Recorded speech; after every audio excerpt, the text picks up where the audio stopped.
명절을 잘 지내고 또 이렇게 우리가 하나님의 전에 나와서 예배드리게 되어 계시니 너무나 감사합니다. 우리 함께 인사합시다. 축복과 환영합니다. 모든 것이 은혜입니다. 오늘도 처음 교회를 방문하여 주신 분들께 진심으로 감사를 드립니다. 주신 말씀을 통하여서 그리스도 안에서 발견되는 자라는 제목으로 나누고자 합니다. 여러분 혹시 길을 잃은 적이 있으신가요? 성인이 되어지면 길을 잃지 않을 것이다 하고 생각하게 되어지고 또 잘 다니는 길이라서 아무 염려가 없을 것이다 하고 생각하고 산행을 하게 되어지는 사람들이 있는데 조난을 당하게 되어지고 어두움 가운데서 길을 잃어서 헤매고 위험한 상황에 빠지게 되어지는 일들을 우리는 종종 보게 되어지고 경험하게 되어지죠. 스마트폰이 있으니까 GPS가 길을 잘 알려주니까 길 잃을 염려가 거의 없기는 하지만은 이상하게 길을 잃는 사람들이 생기게 되어집니다. 관광지를 가보게 되어지고 또는 이제 데크로 잘 꾸며져 있는 그런 이제 산책로를 걷다 보면 이 지역이 어떤 이름인가 하는 것을 알려주는 구간들이 있습니다. QR코드가 있기도 하고 다에 1286번이다. 이런 이제 말들이 있죠. 그래서 그곳에서 조난을 당하게 되어지면 119에 신고를 해서 내가 이 위치에 있습니다. 라는 것을 충분히 알릴 수가 있을 만큼 우리의 시대가 참으로 이제 안전한 시대를 살아가는 것 같습니다. 그럼에도 불구하고 길을 잃는 경우가 생기게 되어지죠. 하물며 우리 인생의 길 위에서 우리는 자주 방향을 잃을 때가 있습니다. 그런데 인생에서 가장 무서운 것은 길을 잠깐 헤매는 것이 아니라 내가 지금 어디에 서 있는지를 전혀 모를 때가 우리에게 있다는 것입니다. 아무에게도 발견되어질 수 없는 상황에 처할 때가 있는 것이죠. 사랑하는 성도 여러분, 사람은 본능적으로 누구에겐가 자신을 드러내기를 원합니다. 누구에겐가 발견되어지기를 원하고 누군가 나의 존재를 알아봐 주기를 간절히 소원합니다. 어린아이들을 보게 되어지면 놀이터에서 놀면서 또는 바닷가에서 놀면서 모래성 하나를 쌓아놓고 꼭 엄마를 부르게 되어지죠. 엄마, 이거 내가 만들었어요. 직장인들은 밤새워서 보고서를 만들고 나면 상사가 한마디 해주기를 기다립니다. 수고했습니다. 잘 하셨습니다. 그런 칭찬을 듣기를 원하죠. 사랑하는 사람들은 서로의 눈동자 속에서 자기 가치를 확인하고 싶어 합니다. 그래서 나를 얼마나 아껴주는지, 내가 이 사람에게 얼마나 필요한 존재인지를 느끼고 싶어 하는 것입니다. 왜입니까? 누구에게 발견되느냐, 누구에게 인정받느냐 하는 것으로 곧 내 존재의 가치를 증명한다라고 생각하기 때문입니다. 우리의 신앙의 길에 우리의 생을 다 하고 난 이후에 하나님 앞에 섰을 때에 그리고 지금 이 순간 하나님은 어떠한 모습으로 우리를 발견하실까요? 우리는 어떤 모습으로 하나님 앞에 서기를 원하는 것일까요? 오늘 본문을 통하여서 사도 바울은 자기 인생에 있어서 단 하나의 목표를 우리들에게 분명히 밝히고 있습니다. 그것은 9절에 말씀하고 있는 그대로 그 안에서 그리스도 안에서 발견되려 함이다 라는 것입니다. 이것이 바울의 인생의 최고의 목표였습니다. 바울은 나는 지금 천국에 가고 싶습니다. 이런 소망을 가지고 있었지만 적어도 이 말씀을 할 때는 이런 수준의 말을 하는 것이 아닙니다.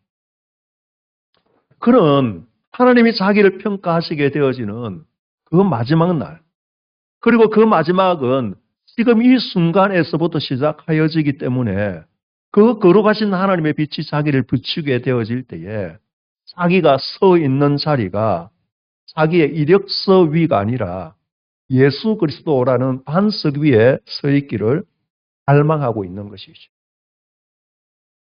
그리고 그 순간이 바로 영원으로 이어지는 것을 그는 알고 있기에 지금 이 순간 나는 세상의 방법이 아니라 하나님의 시각에서 예수 그리스도 안에서 발견되어지기를 원합니다. 하고 고백하는 것입니다. 사랑하는 성도 여러분, 우리들은 나의 관심이 있는 곳에 시간을 할애하게 되어집니다. 나의 관심이 있는 곳에 머물게 되어지고 머무는 시간이 점점 길어집니다.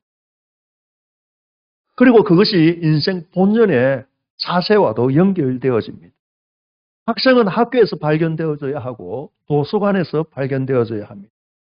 직장인은 회사에서, 사무실에서 일하는 자리에서 발견되어져야 합니다. 하숙부는 성루에서 발견되어져야 하고 운동선수는 경기장에서, 훈련장에서 발견되어져야 합니다. 목회자는 기도의 자리에서 성경 앞에서 발견되어져야 하고 성도는 예배자로 발견되어져야 합니다. 반드시 그런 것은 아니지만은 이 이외의 장소에서 매번 그리고 수시로 자주 오랜 기간 발견되어진다면 이미 그 사람은 자신의 정체성을 상실한 것입니다. 오늘 우리는 바울이 왜 이런 고백을 하는지 그 고백 속으로 조금 더 깊이 들어가기를 원합니다. 우리는 누군가 우리를 봐주기를 원합니다. 어둠에 사는 사람들, 불법을 저지르는 사람들은 예외이지만 우리 모두는 다른 사람이 나를 인정해 주기를 바라는 것이죠. 그래서 우리의 마음 깊은 곳에는 내가 그렇게 발견되어지지 못할까? 다른 사람들이 나를 알아봐 주지 못할까 하는 두려움이 있습니다. 부모 없이 한 아이가 시설에서 오랜 동안 입양을 기다리고 있었습니다. 그런데 이 여자아이는 매번 선택이 되어지지 못하는 것이죠. 여러 양부모들이 지나갔지만 다른 아이들은 다 선택을 받아서 입양되어 가는데 이 아이만은 그렇지 못하였습니다. 이 아이의 마음속에는 그리고 머릿속에는 하나의 공식이 생기게 되어졌습니다. 착하고 예쁜 아이만 선택을 받는 것 같다라는 것이죠. 그래서 그다음부터 이 아이의 행동이 달라졌습니다. 다른 아이들은 놀고 있는데 혼자 청소하는 것이죠. 신발 정리를 하고 누군가 이야기를 하면 말을 귀담아서 듣고 실천하게 되어집니다. 얼굴에는 늘 긴장되어진 미소가 있는 것이죠. 왜입니까?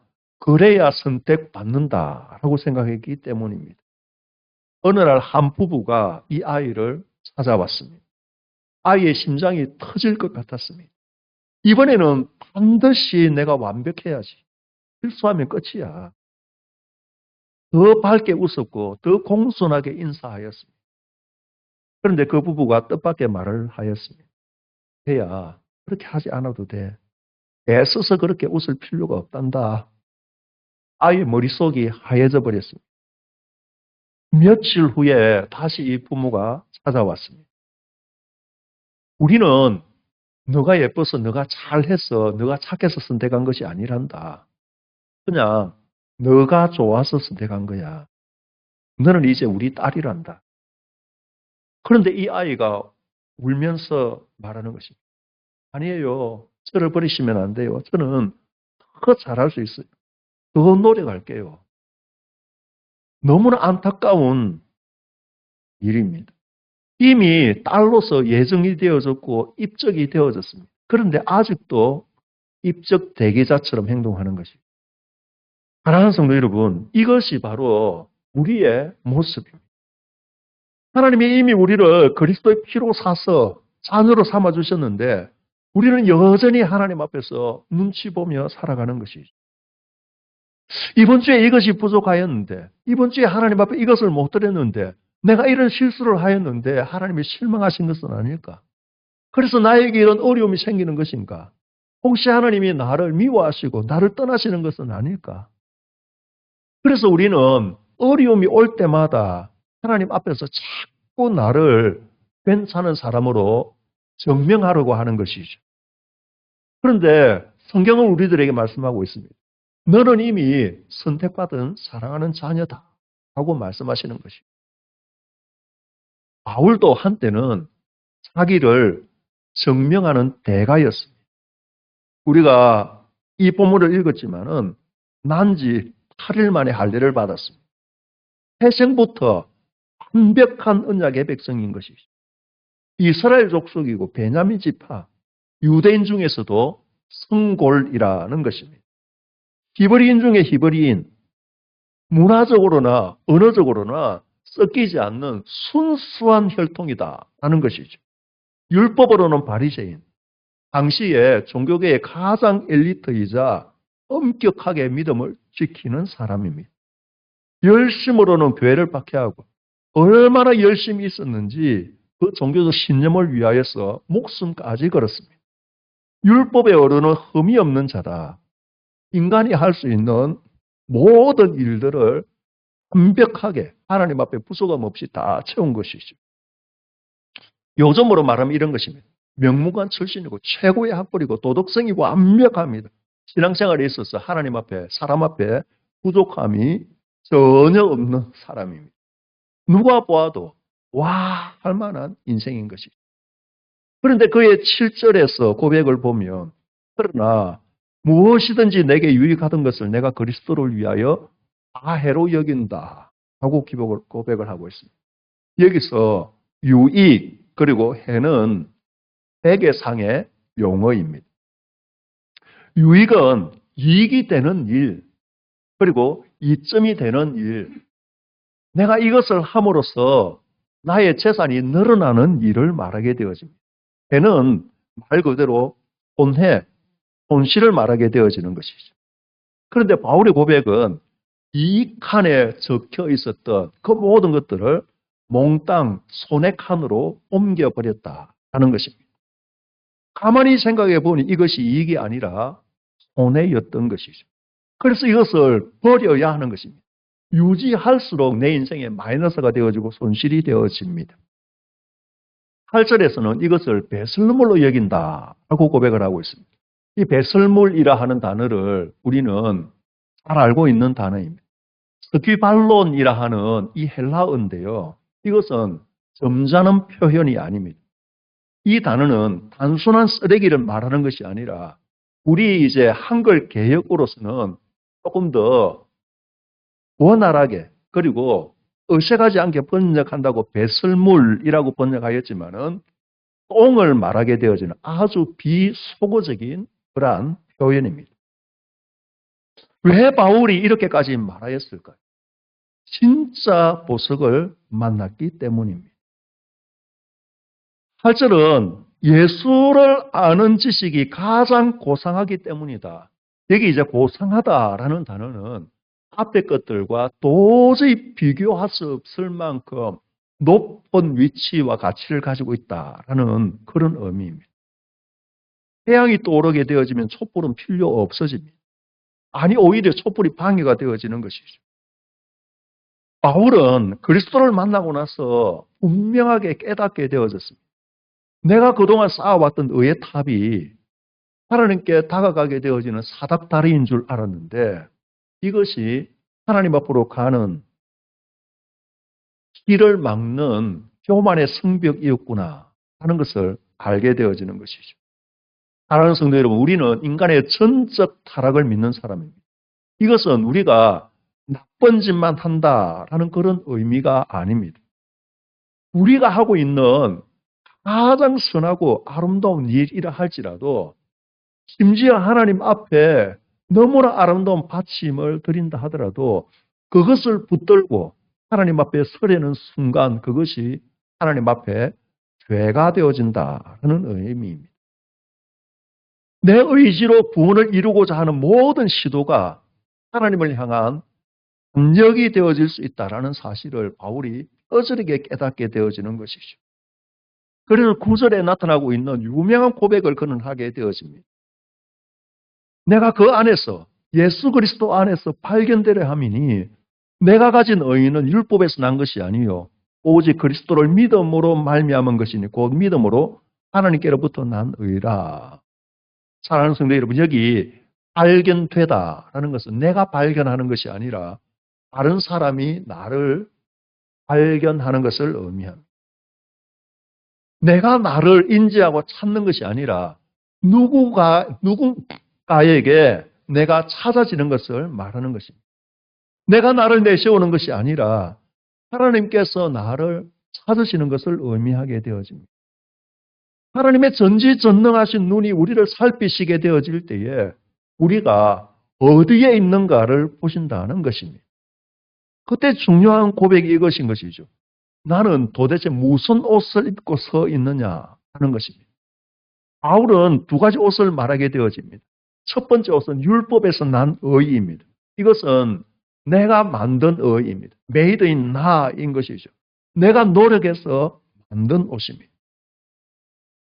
바리새인들처럼 일회에 두 번씩 금식하고 박하와 근처에 11조를 드리게 되어지고 길거리에 서서 모든 사람들을 향하여서 나팔을 불며 구제하고 봉사하면서 모든 사람들이 참으로 대단하다, 정말 위대하다, 정말 저렇게 많이 하나님 앞에 드리고 바치니 하나님께서 축복해 주시겠다 하고 생각하게 되어지고 나도 그것으로 인하여서 어깨가 얼썩해지게 되어지는 그 의를 말하게 되어집니다. 바울이 지금까지 살아왔던 그 삶을 말하게 되어지는 것이죠. 두 번째는 하나님께로부터 난 의의입니다. 이것은 하나님이 만드시는 의의인 것이죠. 하나님이 직접 만들어서 주시게 되어지는 의의인 것이죠. 이 옷이 무엇입니까? 예수 그리스도의 완전한 순종을 통하여서 나를 위하여 십자가에서 흘리신 그 보배로운 피로 완성된 의의입니다. 루터는 이것을 낯선 의다, 내 것이 아닌데 나를 덮어주시는 의다라고 표현하기도 합니다. 사랑하는 성도 여러분, 우리가 지금 이 순간도 하나님 앞에서 발견되어지고 있다는 사실을 우리는 기억해야 합니다. 여호와의 눈은 온 땅을 두루감찰하고 계시고 전심으로 자기에게 향하는 자를 향하여서 은혜를 베푸시기를 원하신다라고 성경은 기록하고 있습니다. 그 하나님 앞에서 하나님, 나는 그래도 나름 열심히 살았지 않습니까? 하나님, 나는 그래도 목사로서 살고 있는 것 아닙니까? 저 나름대로 하나님 앞에 이것도 드리고 저것도 드리고 내가 그렇게 힘쓰고 애쓰며 착하게 살았던 것 하나님 아시지 않습니까? 라고 말하는 것이 얼마나 위험한 일인지 우리는 알아야 합니다. 그것이 얼마나 위험한 일인지 맨몸으로 영하 400도의 강추위 속으로 들어가게 되어지는 것과 똑같은 것입니다. 맨몸으로 용광로 앞에 서는 것과 똑같은 것이죠. 안전하지 못하다라는 것입니다. 우리의 유일한 안전은 그것입니다. 주님, 저는 아무것도 없습니다. 하지만 주님, 저는 예수님 안에 숨어 있습니다. 저를 보지 마시고 예수님의 피를 봐주십시오. 내가 입고 있는 이 옷은 나의 의가 아니라 예수 그리스도의 보배로운 피로 만들어진 의입니다. 나를 보지 마시고 예수님의 보배로운 피로 나를 바라봐 주십시오. 이것이 바로 그리스도 안에서 발견되어지는 인생인 것이죠.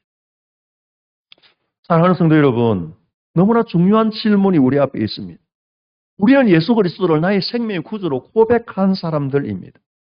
이미 그 고백을 통하여서 우리는 죄와 사망의 길에서 옮겨져서 영생의 자리로 옮겨진 사람들입니다. 하나님의 자녀가 되어진 것이죠. 이미 그리스도 안에 들어와 있는 사람들입니다. 그런데 우리가 이미 그리스도 안에 들어와 있는데 우리는 왜 이렇게 불안한 것일까요? 왜 이렇게 답답한 것일까요? 때로는 왜 이렇게 남과 비교해야 하는 것일까요? 왜 이렇게 우리는 사람에게도 인정받아야 하고 하나님께로 인정받아야 할 만큼 그렇게 우리의 마음이 불안한 것일까요? 그것은 우리가 여전히 입양 대기자의 마음으로 살고 있기 때문입니다. 우리가 그리스도 안에서 발견되어지는 것이 내가 노력해서 얻어야 할 미래의 과제로만 생각하기 때문에 그렇습니다. 아닙니다. 우리는 이미 그리스도 안에 있습니다. 하나님이 이미 우리를 보시게 되어질 때에 너는 내 사랑하는 아들이다. 너는 내 사랑하는 딸이다. 라고 선언하셨습니다.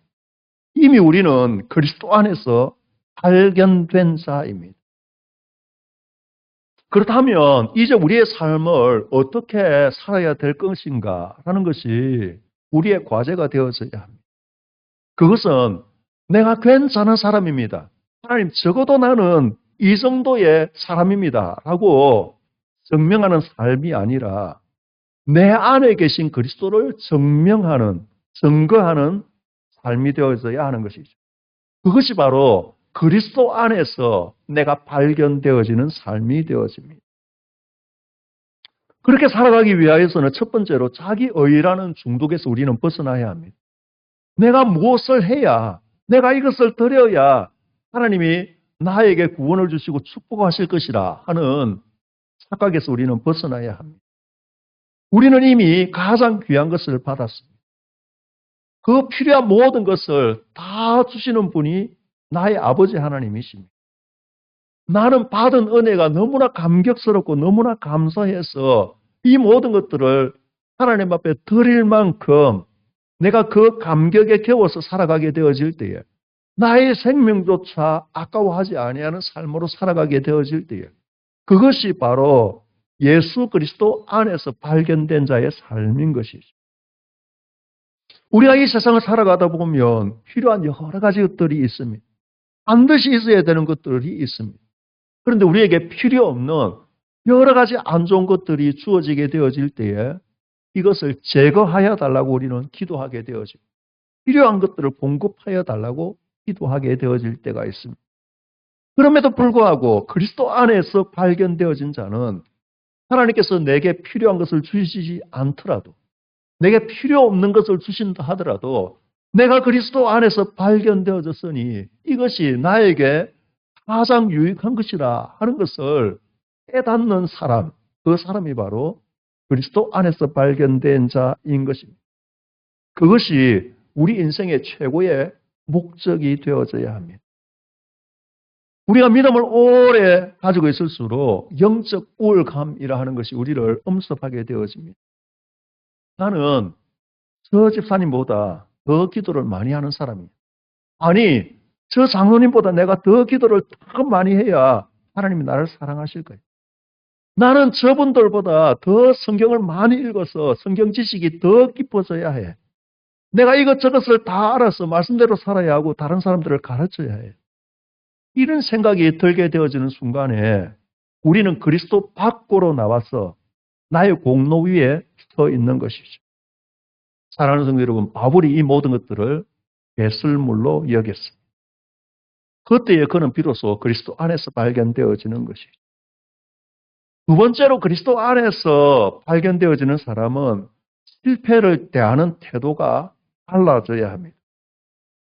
우리가 믿음으로 산다고 열심히 노력하고 예배자로 살기 위하여 발버둥 치고 있지만 우리는 연약한지라 때로는 하나님 앞에 부족할 때가 있습니다.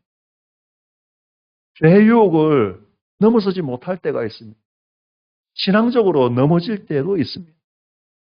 그때에 입양 대기자의 마음을 가진 사람은 이제 하나님께서 나를 떠나시겠구나. 나에게서 축복을 거두시겠구나. 내 인생은 점점 더 힘들어지겠구나. 절망하게 되어집니다. 그래서 아담과 하와가 동산 가운데 거니시게 되어지는 하나님의 음성을 듣고 숨게 되어지는 것처럼 우리는 숨게 되어지죠. 하지만 이미 발견된 자는 다른 삶을 살아가야. 그렇게 주님 안에서 발견되어진 사람, 그 사람은 내가 연약하고 부족함을 깨닫게 되어지는 매 순간순간마다 고백하게 되어지고 더 주님 앞으로 나아가는 것이죠. 하나님, 내가 이렇게 연약합니다. 그래서 나에게는 나의 의가 아니라 오늘도 예수 그리스도의 의가 필요합니다. 더 깊이 예수 그리스도의 품속으로 파고들게 되어지는 것이죠. 사랑하는 성도 여러분, 믿음으로 살아가는 사람이 때로는 실패하게 되어질 것인데 그 실패라는 것은 내가 누구인지를 하나님 앞에 드러내고 증명하는 것으로 끝나는 것이 아니라 내가 얼마나 예수 그리스도를 의지해야 하는 연약한 존재인지, 나는 주님의 은혜가 아니고서는 아무것도 할 수 없는 존재임을 증명하게 되어지는 사실이기 때문에 우리는 그 문제를 해결하기 위하여서 더 주님 앞으로 나아가는 것이죠. 세 번째로 우리는 그리스도 안에서 발견된 자로 살기 위하여서 일상에서 그리스도인답게 살아가야 합니다. 그리스도 안에 살고 있는 모습을 드러내야 하는 것이죠. 사랑하는 성도 여러분, 우리가 세상 사람들과 달리 법을 잘 지키게 되어지는 이유가 어디에 있습니까? 직장에서 사회생활을 하면서 정직하게 살아가는 이유가 어디에 있습니까? 다른 사람을 해하지 아니하고 정당하게, 때로는 손해를 보면서도 이웃을 섬기게 되어지는 이유가 어디에 있습니까? 그렇게 함으로써 우리가 구원을 받는 것입니까? 연약하고 불쌍한 사람들에게 구제함으로써 통하여서 우리가 그것으로 하나님 앞에 상급을 받고 구원함에 이르는 것입니까? 아닙니다. 이미 구원받았기 때문에, 우리는 하나님께 최고로 인정받았기 때문에 사람들의 인정에 목매어 살지 않아도 되는 자유가 우리에게 이미 주어졌습니다. 그래서 세상이 나를 알아주지 않아도 좋습니다. 상사가 나를 알아주지 않아도 좋습니다. 이웃이 나를 무시해도 상관이 없는 것이죠. 내가 가지고 있는 삶을 통하여서 내가 가진 모든 자산들을 동원하여서 예수님의 모습으로 그들을 섬기게 되어질 때에 하나님이 그리스도 안에서 나를 가장 가치 있게 보신다는 확신이 있기 때문에 그렇게 당당하게 우리에게 주어진 삶을 감당하게 되어지는 것이죠. 그것이 바로 세상이 감당할 수 없는 그리스도인의 자존감입니다. 우리는 예수님의 자존심이 되어져야 합니다. 예수님은 십자가에 달려 돌아가시는 그 순간에 자존심을 잃지 않으셨습니다. 그를 향하여서 침뱉으며 조롱하며 너가 십자가에서 내려오면 너가 하나님의 아들인 줄 우리가 당장에 믿겠다 라고 조롱하는 자들을 향하여서 예수님은 십자가에서 내려오지 않으셨습니다. 끝까지 그 수모를 다 당하시면서 그리스도이심을 증명하시는 것이죠. 그것이 예수님의 자존심이었고, 오늘 우리가 예수님의 제자라면, 예수 그리스도 안에서 발견된 사람이라면 그 자존심으로 이 세상을 살아가야 하는 것이죠. 사랑하는 성도 여러분, 우리는 인생의 마지막 날, 우리는 단독자로 하나님 앞에 서게 되어질 것입니다. 그때에 세상의 학벌, 통장의 잔고, 아파트의 평수, 그 어느 것도 우리를 보호해주지 못합니다. 하나님께서 너가 누구냐라고 물으시게 되어질 때 우리는 무엇을 내보이겠습니까? 우리가 그때 당당히 하나님 앞에 내어놓을 수 있는 것은 단 한 가지. 하나님, 나는 그리스도 안에 있는 사람입니다. 그 고백이 그 자리에서 이루어지기 위하여서 오늘 이 자리에서 우리는 그 고백을 시작하게 되어지는 것이죠. 입양된 아이가 마침내 잘해야 사랑받는 것이 아니라 이미 사랑받았기에 행복하게 살아가는 것이 그 부모를 향한 가장 귀한 선물임을 깨닫게 되어지고 그 부모의 바람대로 행복하게 살아가듯이 오늘 우리는 우리의 무거운 짐들을 내려놓아야 합니다. 우리의 어설픈 의의 옷을 벗어버리게 되어지고 하나님이 주신 의의 옷으로 입어야 합니다. 세상의 성벽은 언제나 무너질 수밖에 없습니다. 그러나 그리스도라 하는 성벽 안에 숨은 자는 영원히 안전할 것입니다. 사랑하는 성도 여러분, 이 한 주간을 살아가면서 그리고 우리의 일생을 살아가면서 삶의 현장에서 나는 그리스도 안에서 발견된 자다 하는 이 놀라운 정체성을 가지고 예수 그리스도의 자존심이 되어지고 자유함과 기쁨으로 승리하시기를 주님의 이름으로 간절히 축원합니다. 하나님, 너무나 감사합니다. 아무 자격 없는 우리를 그리스도의 피로 사셔서 하나님의 자녀로 삼아주시고 그리스도 안이라는 가장 안전한 처소에 두시니 감사합니다.